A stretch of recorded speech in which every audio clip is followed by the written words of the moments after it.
Commander Kelia watched as the human female moved through the reception hall, noting how the other diplomats gave her a wide berth. Something about Major Reeves unsettled them, though Kelia couldn't understand why. The human was physically unimpressive, standing barely to Kelia's shoulder crest, with no natural armor and skin that looked soft enough to tear with a casual swipe. Primitive species often compensate for their physical inadequacies with excessive ceremonial ornamentation. Chief Xenobiologist Vexlor whispered, nodding towards Sarah's dress uniform.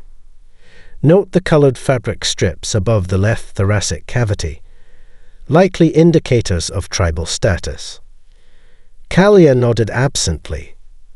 The Council's insistence on bringing them into the galactic community is premature. They achieved rudimentary space travel barely a century ago. Their primary spacecraft still uses combustion propulsion. The reception continued with carefully choreographed precision.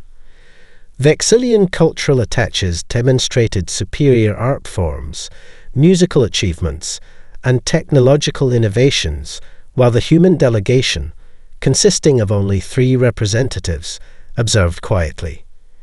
Kalia noticed that while the other 2 humans displayed appropriate awe, Major Reeves maintained a neutral expression that bordered on disinterest. When protocol demanded she personally engage with the human warrior, Kalia approached with diplomatic grace. Major Reeves, I trust you find our hospitality adequate. Your species' comfort requirements were not easily accommodated on such short notice.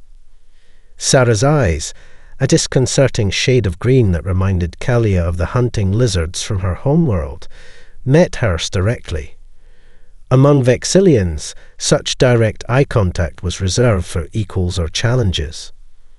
Your ship is impressive, Commander, particularly your point defense grid configuration. Ingenious solution to the radiation vulnerability in your shield emitters. Kelia's secondary heart skipped a beat. That vulnerability was classified information, mentioned in no public documentation. She had personally overseen the installation of the modified defense grid after their last encounter with Corvan raiders.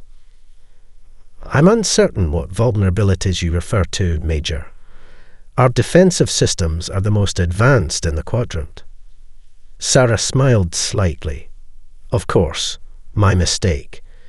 She gestured toward a passing server drone carrying Vexillian fermentation beverages.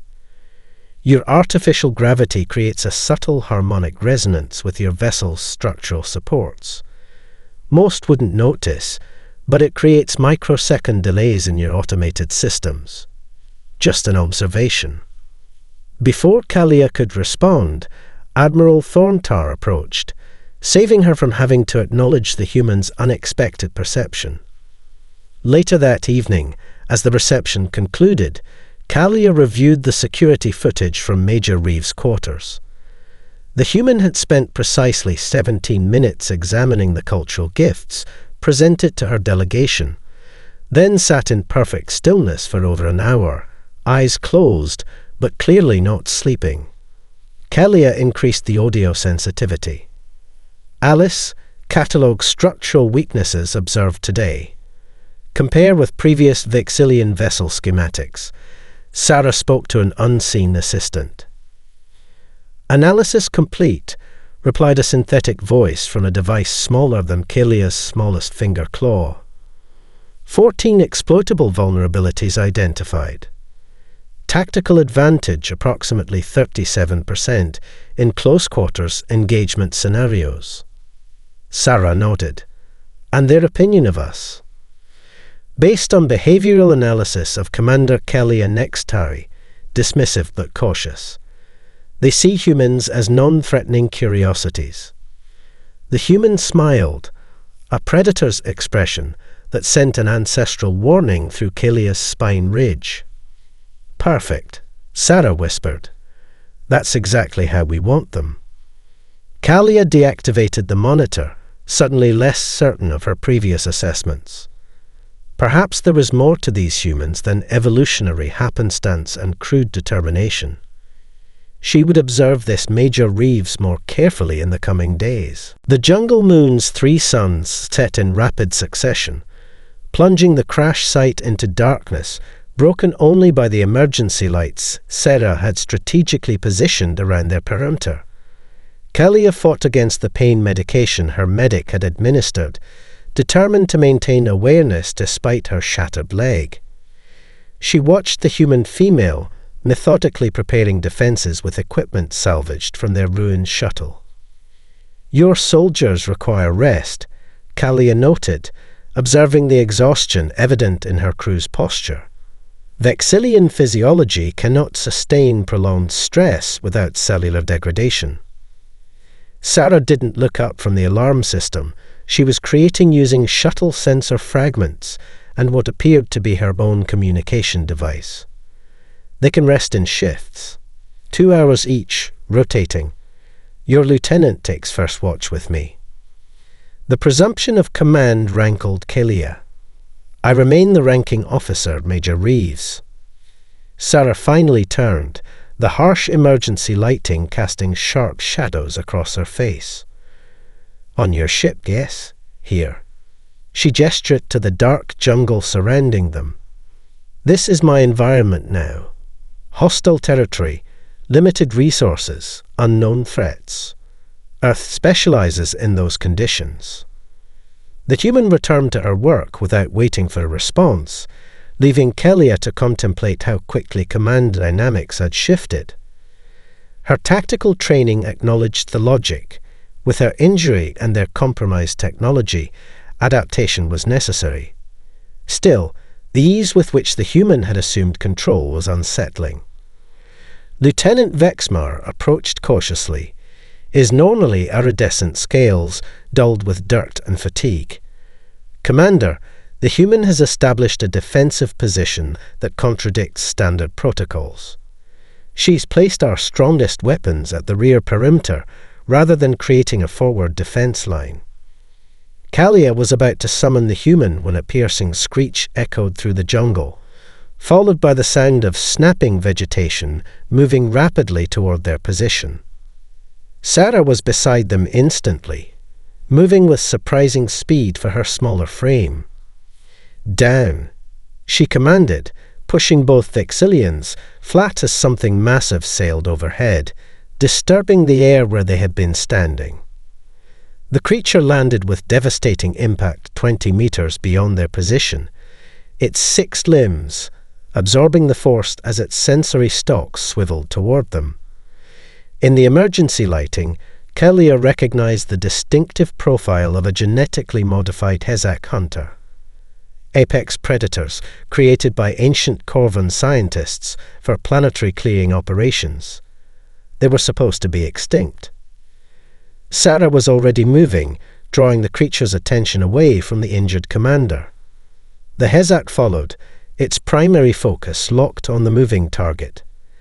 Kalia watched in disbelief as the human led the predator in a precise path directly into the rear defensive line she had established. Proximity charges detonated in sequence, not aimed at the creature itself, but at the ground beneath it, creating a collapsing sinkhole enhanced by the moon's lower gravity. The Hezak tumbled, its hunting screech turning to confusion as it found itself trapped in a pit lined with wreckage from their shuttle's hull, metal too dense for even its enhanced claws to penetrate quickly. Sarah returned, breathing heavily but otherwise unharmed. "That's why the weapons were at the rear," she explained, seeing Kalia's expression. "They hunt by sound and movement. Let them commit to the chase, then control where they land." Lieutenant Vexmar stared at the trapped predator with new respect. "How did you know it would attack from that vector?" The human shrugged. "I didn't. That's why I set up 3 identical traps at different approach points." She gestured to the darkness. "There will be more. They hunt in packs of 5 to 7. Kalia felt a disconcerting blend of relief and unease. The human had anticipated threats she herself had not considered, using minimal resources with maximum efficiency. Perhaps there was tactical value in this cultural exchange after all. Blood, a disconcerting copper blue, spilled across the jungle floor as another Hazak hunter collapsed. This one had approached silently from downwind, nearly catching them in vulnerable formation before Sarah spotted the almost imperceptible movement of undergrowth against the wind current. Her makeshift spear, fashioned from shuttle debris and hardened in last night's fire, had found the junction between the creature's armoured plates with surgical precision. "How did you know?" Second Lieutenant Nirval asked, his voice barely a whisper as his four-fingered hand clutched his ceremonial family blade. Their adaptive camouflage should have rendered it completely invisible until attack proximity. Sarah wiped the alien blood from her hands onto the leaves of a broad-leafed plant. The camouflage works on visual spectrum, but it still displaces matter. Watch the environment, not the enemy. She gestured toward Killia, who was using a makeshift crutch to keep pace despite her injury. "Your commander needs water. There's a stream 30 meters east." Killia bristled at being discussed, as though she were not present. Vexillian officers can function without hydration for 3 standard cycles. "And on the 4th cycle?" Sarah asked, not looking back as she continued tracking. "When your crest desiccates and your decision-making becomes impaired, what happens to your team then?" The truth in the human's words stung more than Killia's injury. She had been trained to push physiological limits, to demonstrate superior endurance compared to lower-ranking soldiers. Yet the human approached survival differently, not testing limits, but actively avoiding them, conserving resources rather than proving ability to function without them. They reached the stream Sarah had somehow detected without scanners, and the relief was immediate as Killia's soldiers filled their canteens. The commander observed how the human didn't immediately drink, instead studying the water and surrounding area. "It's safe," Sarah finally announced, bending to fill her own container. "How can you be certain without analysis equipment?" Killia asked. Sarah pointed to tracks at the water's edge. "Local herbivores drink here regularly. No carcasses nearby. Simple ecology." She paused, then added, "On Earth, humans survived for thousands of years without technology to test water. We learned other methods." A shriek echoed through the jungle canopy, followed by another answering call from the opposite direction. Sarah tensed, her hand moving to the Vexillian sidearm she had appropriated from their limited arsenal. "They're coordinating," she said quietly, "learning our patterns." Killia saw genuine concern cross the human's face for the first time since their crash. "You've encountered these creatures before?" "No, but I recognize predator behavior evolving in real time." Sarah gathered the team closer. "They hunted individually at first, testing our defenses. Now they're communicating, sharing information about what didn't work."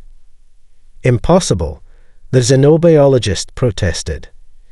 "Kazakh hunters are apex predators, but they lack higher cognitive functions for strategic adaptation."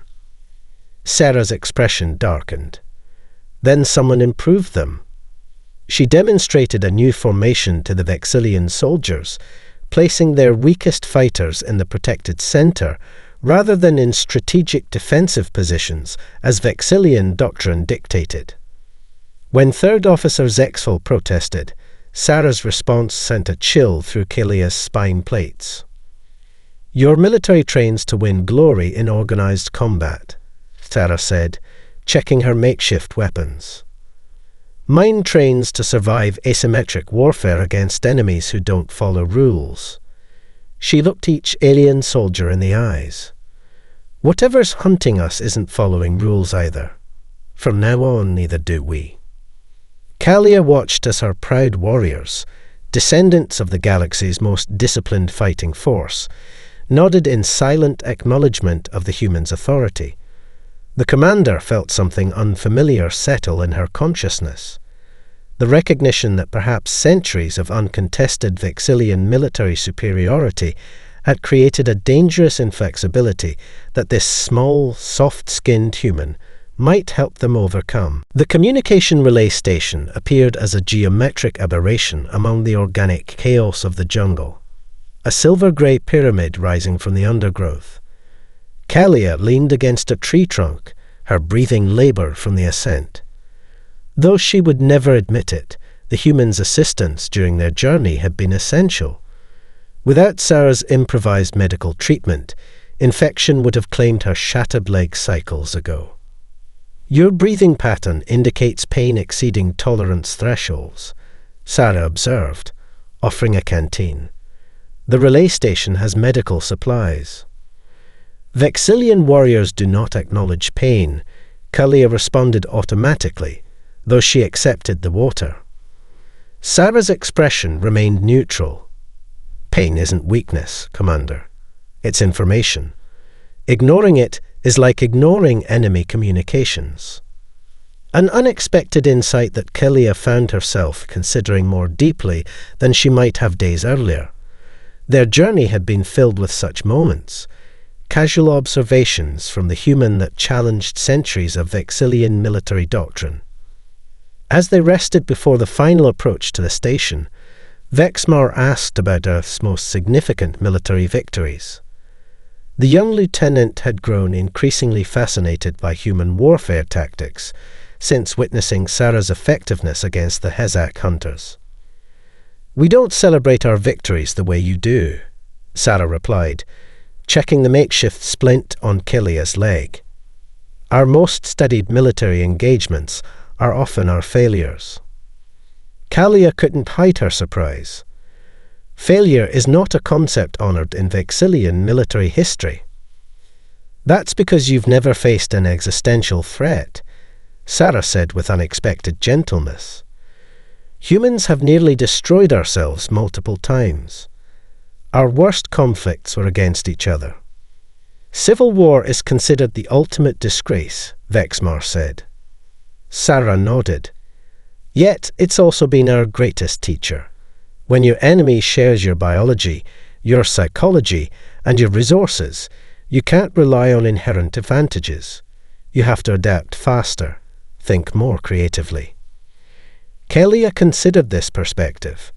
Vexillians had conquered 14 star systems through overwhelming technological superiority and disciplined battle doctrine. Their military history was an unbroken series of victories against lesser species. But the concept of learning more from defeat than from success, that was entirely alien.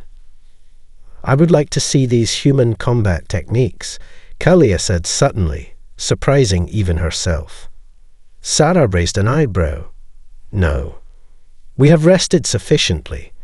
A physical demonstration would be instructive before we proceed to the station." Despite her injury, Kalia was confident. Her species possessed natural armor, superior strength and reflexes honed through generations of selective breeding. The human would provide a worthy practice session while respecting her rank. Sarah hesitated, then nodded. "Defense only. No strikes to your injured leg." They moved to a small clearing. Kalia adopted the traditional Vexillian combat stance, her uninjured leg forward, center of gravity balanced.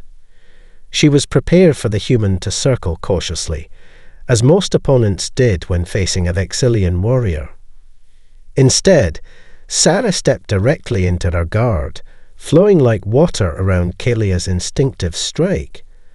Before the commander could register what had happened, pressure points along her spine and shoulder junction sent paralyzing signals through her nervous system. She found herself immobilized, unable to even speak as Sarah gently lowered her to the ground. "Brazilian Jiu-Jitsu," Sarah explained, releasing the pressure points. Developed by physically smaller humans to defeat larger opponents by using their own strength against them. As sensation returned to Kilia's limbs, she looked at the human with new understanding. "You could have killed me in under 5 seconds." Sarah offered her hand, helping the commander up. That was never the objective. What was? "Communication," Sarah replied. "Sometimes the body understands what the mind resists." Later, as they finally approached the relay station, Kelia found herself reconsidering every assumption she had made about humans, not just their physical capabilities, but their entire philosophy of conflict and growth. Perhaps there was wisdom in learning from failure after all. The abandoned relay station's central operations room flickered with emergency lighting as Sarah pried open the sealed data core. Kelia watched with grudging admiration as the human's fingers worked with surprising dexterity, bypassing security protocols that would have challenged even Vexillian tech specialists. The Corvans deleted most of the station logs, Sarah muttered, eyes scanning rapidly as data streams scrolled across the cracked display. But they missed the redundant memory cache. Lieutenant Vexmar leaned closer. "How would you know about Vexillian data architecture?" Sarah didn't look up. "I didn't. But critical systems always have backups. That's not a Vexillian concept. It's universal engineering logic." Kelia felt a chill as fragments of surveillance footage appeared on screen. The station crew, 12 Vexillian scientists, being systematically executed by Corvan special forces. The date stamp confirmed her worst fears. "This attack occurred after our diplomatic mission was announced," she said quietly. "The Corvans knew we would be assigned to investigate." "They wanted you specifically," Sarah agreed, pointing to a freeze frame showing a Corvan commander holding what appeared to be Kalia's service record. "They anticipated our flight path, our response protocols, everything." The implications hung heavy in the recycled air. Someone had provided the Corvans with classified Vexillian intelligence. Before Kalia could process this betrayal, perimeter alarms blared throughout the station. 15 hostiles approaching from multiple vectors, Sarah announced, checking the external sensors. "Heavy weapons, tactical formation. They're not here to capture." Kalia immediately began deploying her remaining soldiers according to standard defensive doctrine. 2 at each entry point, heaviest firepower concentrated toward the primary approach. Sarah watched for exactly 3 seconds before intervening. "That's exactly what they expect," she said, redirecting 2 Vexillians away from their assigned positions. "They've studied your tactics. If you follow protocol, you're doing exactly what their battle simulations predicted." Pride and pragmatism warred within Kelia.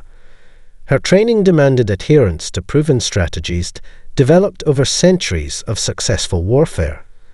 Yet Sarah's words resonated with uncomfortable truth. If the Corvans had obtained classified information, they would anticipate standard Vexillian responses. "What do you propose, Major?" she finally asked. Sarah's plan violated every principle of honorable Vexillian combat. Rather than establishing a defensive perimeter, she had them sabotage the station's environmental systems, flooding specific corridors with superheated steam while leaving others untouched. Instead of positioning soldiers at strategic choke points, she scattered them in maintenance shafts and service ducts where no proper warrior would hide. "Combat isn't about honor," Sarah explained as they took position in a ventilation junction. "It's about creating conditions where you can win and your enemy cannot." The Corvan strike team breached the station precisely as their intelligence would have directed, through access points that would typically be guarded by Vexillian defenders. Finding these positions empty, they hesitated, bunching together to reassess. Sarah activated the compromised environmental controls. Screams echoed through the station as superheated steam filled their entry corridor. When secondary teams diverted to alternative routes, they encountered not organized resistance, but isolated ambushes from impossible angles. Kalia watched in astonishment as 3 of her soldiers, following Sarah's instructions, systematically eliminated 7 Corvan commandos without directly engaging them. The human had turned the station itself into a weapon, using the Corvan's expectations against them. In asymmetric warfare, you don't match strength against strength, Sarah explained as they regrouped. You create chaos within their order. When they expect resistance, give space. When they expect space, be waiting. By the 3rd hour, the Corvan commander requested evacuation, reporting that they faced not 7 survivors, but a full Vexillian special operations team using unknown combat tactics. As their retreat signals echoed through the communications array, Kalia saw Sarah smiling grimly. "The greatest weapon isn't technology or numbers," the human said quietly. "It's unpredictability." The captured Corvan officer slumped against the relay station's detention field, his scaled hide showing signs of dehydration. Kalia had insisted on following proper prisoner protocols despite their limited resources. Sarah had not objected. Another surprise in a mission full of them. "The quantum resonance weapon is beyond your understanding," the Corvan said, mandibles clicking in what Sarah had come to recognize as their expression of disdain. "Your primitive species cannot comprehend its implications." Sarah leaned against the wall, arms crossed. She'd been observing the interrogation for nearly an hour as Kalia followed standard Vexillian, questioning procedures with minimal results. "May I?" she asked Kalia quietly. The commander hesitated, then nodded. She had witnessed enough of the human's effectiveness to grant this latitude. Sarah approached the prisoner, stopping just outside the energy field. Instead of threats or continued questions, she simply deactivated the translator attached to her collar. "He doesn't know I can understand Corvan trade dialect," she explained to Kalia in a low voice.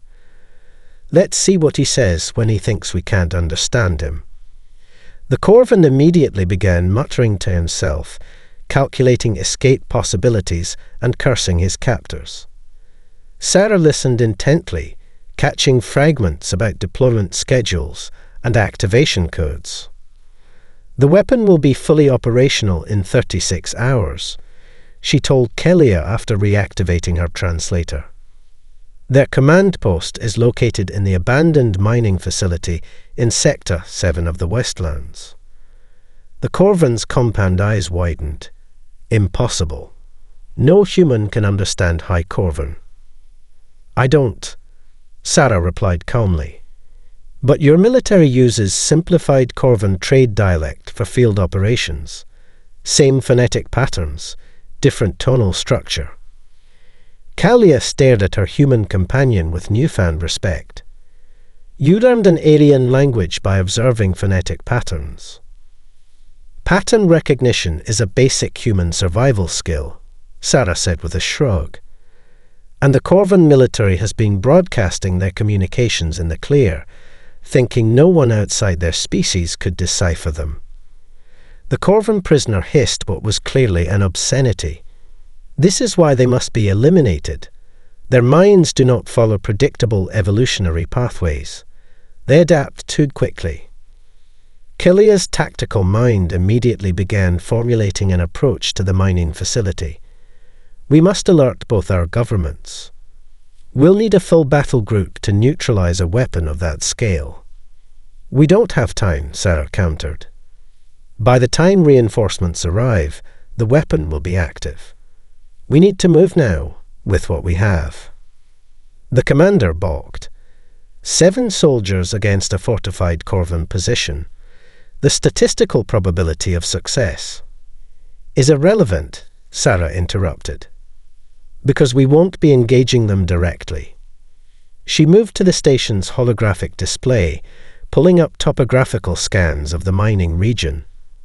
With quick gestures, she identified 3 approach vectors, none of which matched standard Vexillian insertion protocols. The Corvins are expecting a frontal assault if they're discovered. Maximum force, minimal subtlety. That's Vexillian doctrine against an entrenched enemy. Kalia couldn't deny this assessment. What alternative do you propose? Sarah outlined a plan so unconventional that Vexmar actually laughed, thinking it was human humor. Instead of attacking the facility's defenses, they would target its environmental support systems. Instead of disabling the weapon directly, they would corrupt its targeting systems to backfire on the Corvin command ships. This contradicts every principle of direct engagement, Kelia objected. Sarah nodded. Exactly. Which is why they won't be prepared for it. She pulled a component from her equipment pack, the makeshift communications device she had assembled from incompatible parts. With quick, practiced movements, she began modifying it into something new.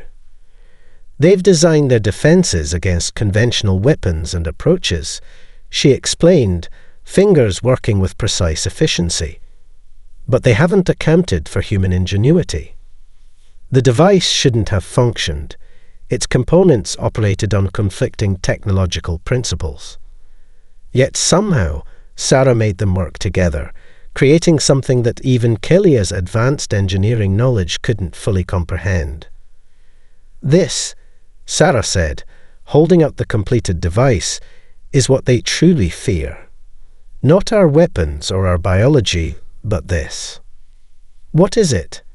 Vexmar asked, fascinated despite his skepticism. Innovation without limitation, Sarah replied. The willingness to try what established wisdom says is impossible. The Corvin mining facility loomed before them, its angular architecture jutting from the wasteland like a predator's teeth. Acid rain pattered against the environmental shields surrounding the complex, creating an eerie rhythmic hiss. Sarah studied the facility through makeshift binoculars crafted from shuttle debris and relay station components. 23 guard positions, automated defense turrets at each junction, and sensor arrays covering all conventional approach vectors, she reported. They've upgraded security since capturing this location from the original mining corporation. Kalia, her leg now healing thanks to medical supplies from the relay station, surveyed the same landscape and saw only impossibility.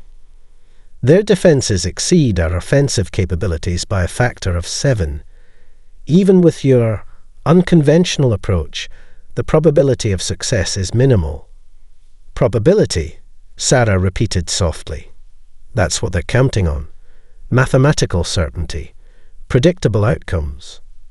She turned to Kalia, her eyes reflecting the facility's distant lights. Humans have a concept called the 1,000,000 to 1 chance. In our stories, it succeeds 9 times out of 10. Vexmar tilted his head in confusion. That is a mathematical impossibility. That's the point, Sarah replied with a smile that contained no humor. We recognize the improbable and attempt it anyway.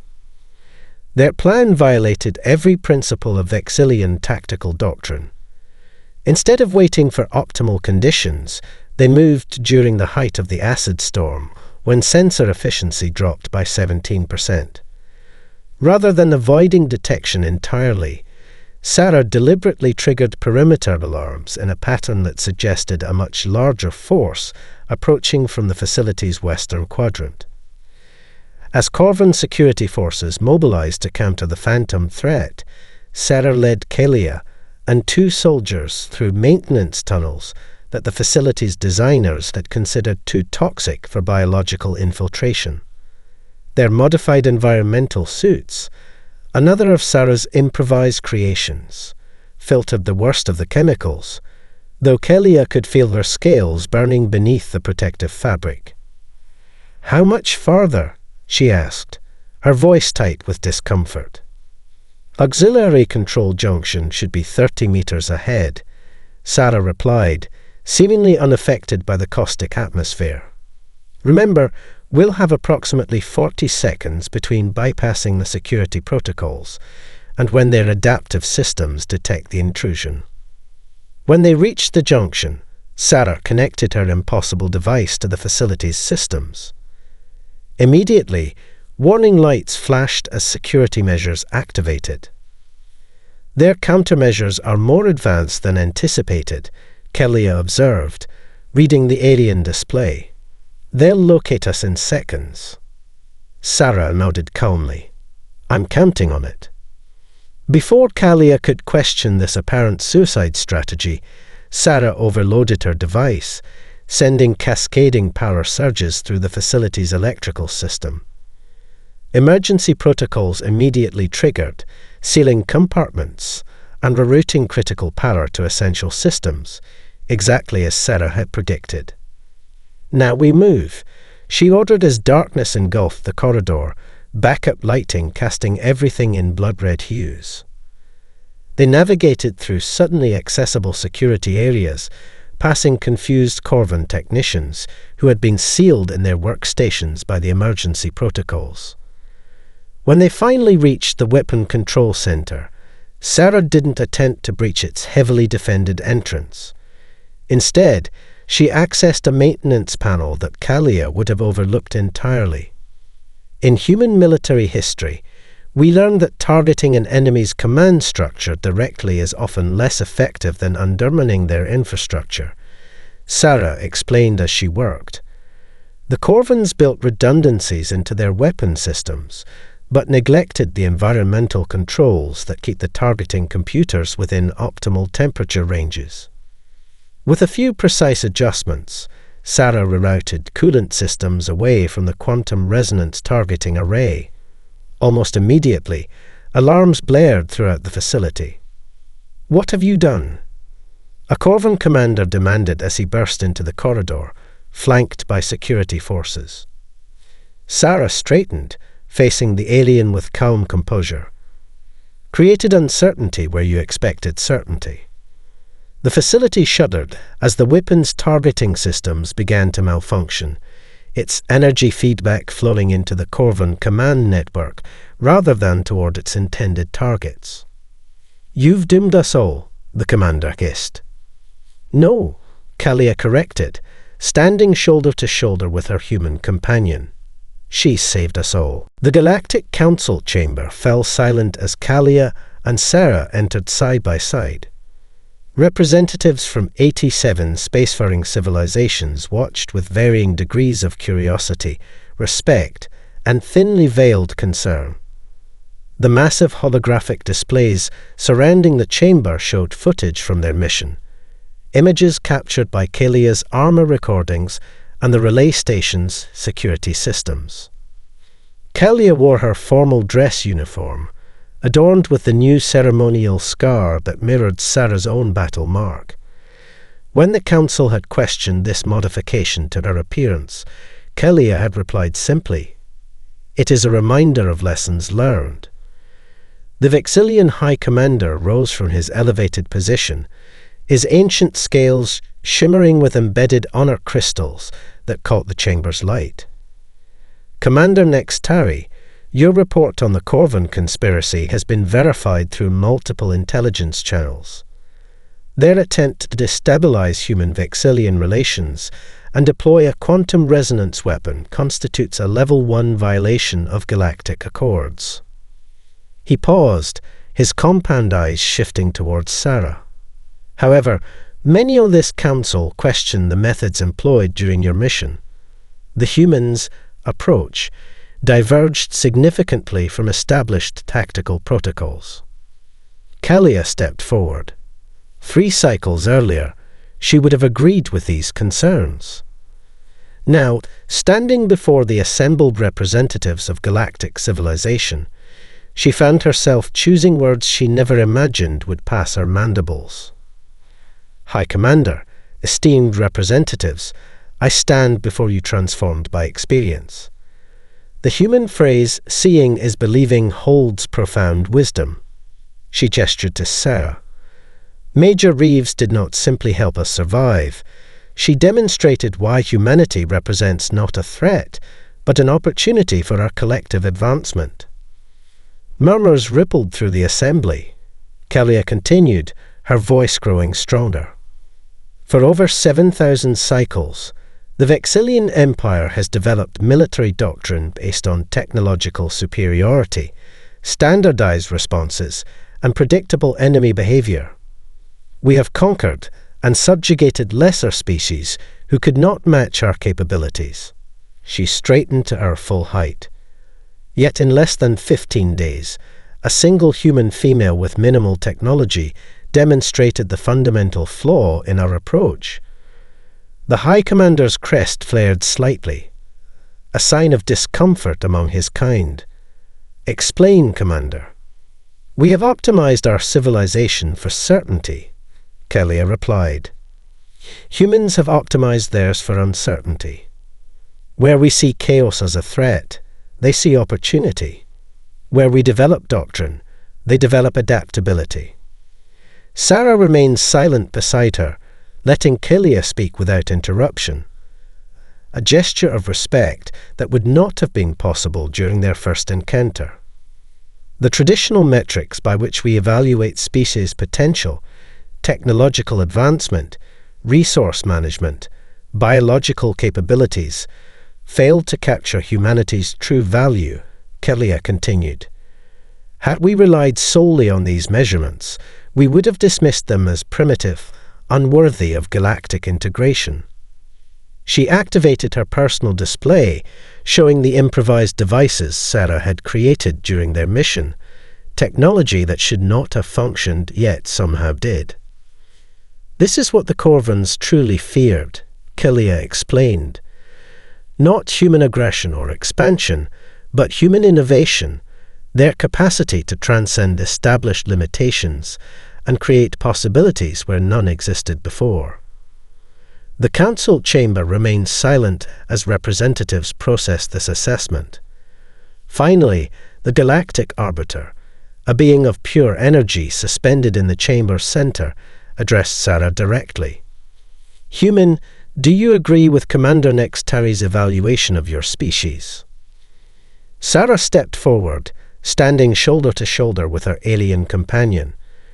Where once Kellia would have seen this as presumption, she now recognized it as deserved equality. "With respect, Arbiter, my actions weren't exceptional by human standards," Sarah replied. "Throughout our history, humans have survived and thrived not because we were strongest or most advanced, but because we refused to accept impossible as an answer." She glanced at Kellia, a gesture of shared understanding. The greatest strength of any species isn't what they've already become. It's their capacity to become something more.